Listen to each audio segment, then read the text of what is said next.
अय्यो, ही भाकरी तर चिरली.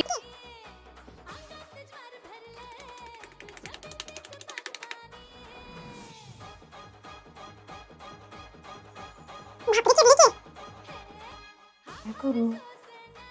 हा, एक आयडिया करतो. फेविकॉल लावून चिटकवतो ह्याला.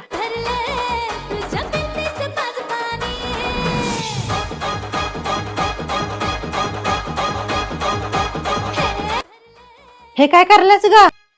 अगं मम्मी, ती भाकरी चिरलेली म्हणून त्याला फेविकॉल लावून चिटकवायला लागले. ए अर्ध्या डोक्याचे, म्हणून सांगतो तुला भाकरी शिक म्हणून.